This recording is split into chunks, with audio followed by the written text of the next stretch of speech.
Sonic 3 and Knuckles, considered to be the best 2D Sonic game ever. Sonic Advance 3, look, I got nothing, alright? The tag team game, maybe? I don't know, alright? Anyways, today, we've got the final games in both the Genesis and Advance trilogy. Even though both share the final title of their trilogies respectively, each game is viewed drastically different for very drastically different reasons.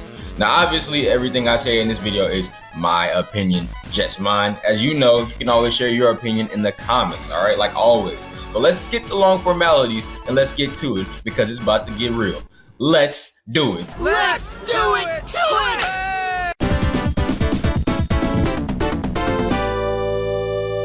Much like its previous two counterparts, the gameplay is very basic. I mean, come on. You run, you jump, you spin dash. However, in this game, they did also add the invincible spin. By simply hitting A or B while in midair, you can activate a few frames of invincibility. While spinning, it's good for attacking enemies, and it's also very good for bosses.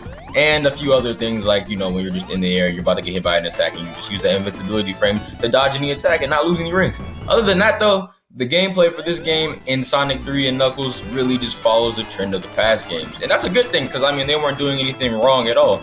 And they just added a small thing to make the gameplay a bit better with the invincible spin. I think it was a good addition, and Sonic 3 plays just as good as the other two games, so I have no problem here. At the very base, I mean the base, like the most basic form of the characters, each character performs the same as they do in the past two games. But in this game, in Sonic Advance 3, you don't play the characters in their base form. Instead, you have a team-up system in which you can choose a character and an assist character to travel with you. Each combination can give you whatever character you're using a different ability. Like, for example, if you are Knuckles with Tails, you can get an extra height and jump glide. But if you're Sonic with Amy, you don't spin when you jump anymore, which makes you vulnerable in the air to enemy attack. Then holding R will cause your assist character to directly help you. Like if you're Sonic and Tails and you hold R, Tails will fling you high in the air, whether you're on the ground or if you're in midair, it doesn't matter as long as you have the R button charged up. There are also like special pairs, obviously like Tails and Sonic come up as best friends. Amy and Cream come up as Team Jubilee. Sonic and Knuckles come up as fighting buddies, etc. Alright? The best pair to use, honestly, to just beat the game straight up is probably Sonic and Tails. But I will say Knuckles and Tails is pretty good, and Sonic and Amy is actually pretty interesting, even though Sonic does lose his spin jump.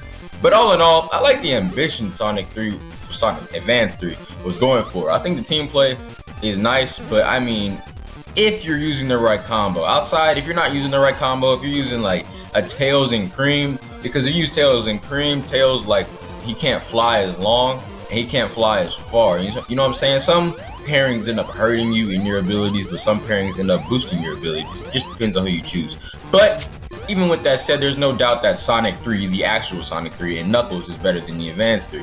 So in terms of gameplay and just base gameplay, point Sonic 3 and Knuckles.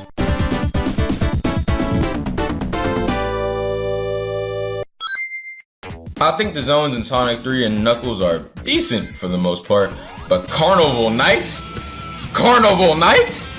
Hell nah, boy. They could have kept that trash zone. I mean, bro, I'm sitting there looking at this zone like, who made this? Who decided that this was a good zone? Who allowed this man or woman to create this zone?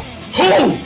Anyways, the levels got increasingly more difficult as the game went on, but I didn't ever feel like I was wrongly killed. However, I did feel there was many times where I wrongly ran into an enemy that I couldn't see or that popped up out of nowhere in certain stages. But there was no zone while I was playing that I was like, dang, I really liked that zone. But there was also no zone where I was playing, well, hey, I take that back, Carnival Night. But Ice Cap was decent and so was Mushroom Hill, but the rest of them to me are just meh.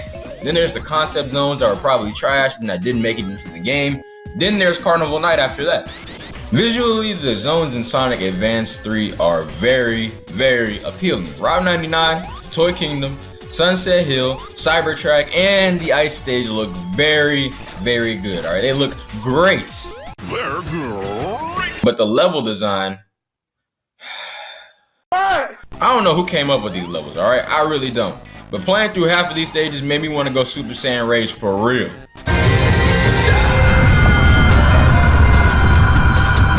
So many undeserved deaths where I was a frame off and got crushed, or I tried to stop him, my character kept going, so I went off the ledge, or I ran into an enemy, bam, somehow managed to get a ring back, continued to travel through the stage, and bam, another enemy. I honestly don't even want to talk about the zones in this game anymore. Again, they look good, but when you play them, I mean, even as early as the first zone, you're gonna see what I'm talking about. So I'm gonna just skip the rest of the dialogue and award the point to. Wait! I forgot something. There are hub worlds in Advance 3 as well. Point Sonic 3. And Knuckles, damn, I won't forget you next time, homie. Sheesh.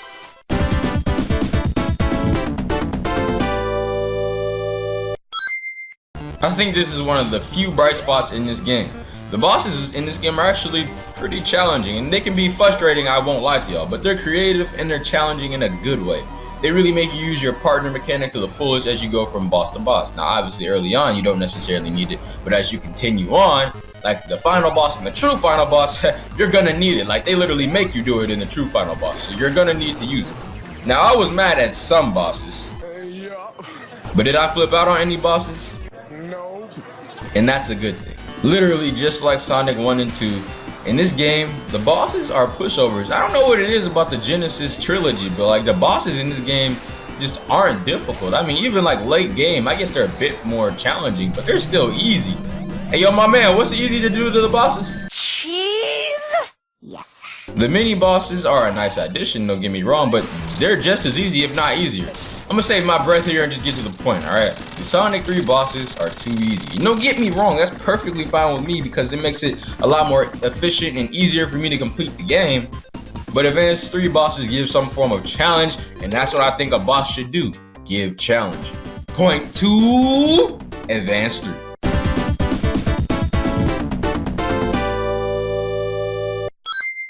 Thankfully, Sonic Advance 3 took notes from Sonic Advance 2 and made special stages a bit easier to access than what was going on in Sonic Advance 2. But luckily, I don't know what happened. The developers must have heard the fan outcry, or they must have played the game themselves and realized how ridiculous that was. But anyways, they changed it to make it easier to access. But just a bit easier. They're still annoying to get. This time you have to collect 10 Chow and a key. But once you get a Chow, you've got it, and there's no need to collect them all at once. So you don't have to go through the stage again in order to collect all the Chow. And I mean, they're all pretty much in plain sight, so you won't miss them, but there are 10 of them, and that's kind of a lot.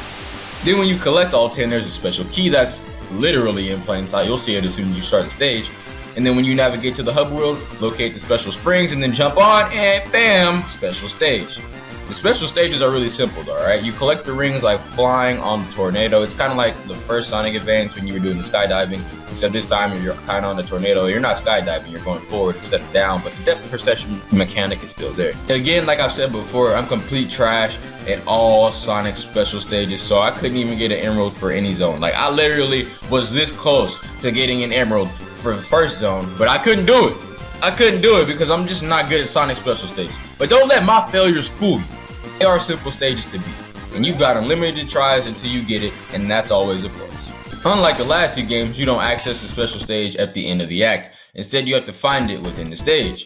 They're easier to find early on, but they get kind of tough to locate as the game goes on. The special stage itself, again, is very simple. You collect all the blue orbs until there's none left on the map. It's very easy to do because if you crowd all the blue orbs with the red orbs, it'll instantly turn the rings, and that's very, very helpful when trying to beat the stage.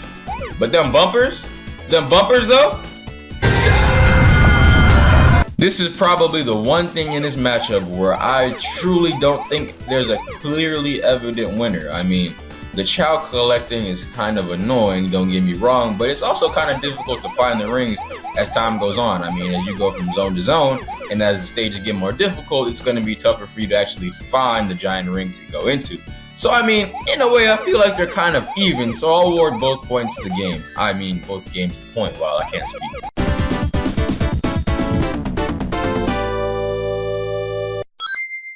So in the 3-2 victory, Sonic 3 and Knuckles, you happy now with your ugly?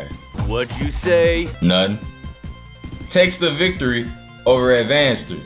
I liked the ambition that Advance 3 had, alright? I liked the team-up mechanic.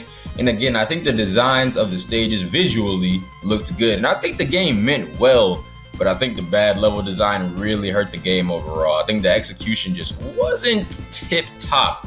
It's not to the point where I think it's unplayable by any means. I mean, it's definitely a playable game, but it's also definitely a problem that you'll notice early on if you play the game. So I think Sonic 3 is the better title here. But, like I said earlier in the video where I stated that many people consider this to be the greatest 2D Sonic game, I won't say it's the best 2D Sonic game ever. Even with Hyper Sonic. It's great, don't get me wrong, but not the best. Again, that's my personal opinion. If you enjoyed this though, you already know what to do, okay? You've been on YouTube, you can hit the like button for me, subscribe for me, share the video, shout out, you know, to your friends or whatnot, show the video to them, subscribe, all that stuff, alright? Comment down below though, what you think about Sonic Advance 3 and Sonic 3 and which game you think is better. Now you may have thought this would be the finale right here, but there is one more thing that we have to cover about these games. Just one more thing, and that's the trilogies as a whole. Preview please?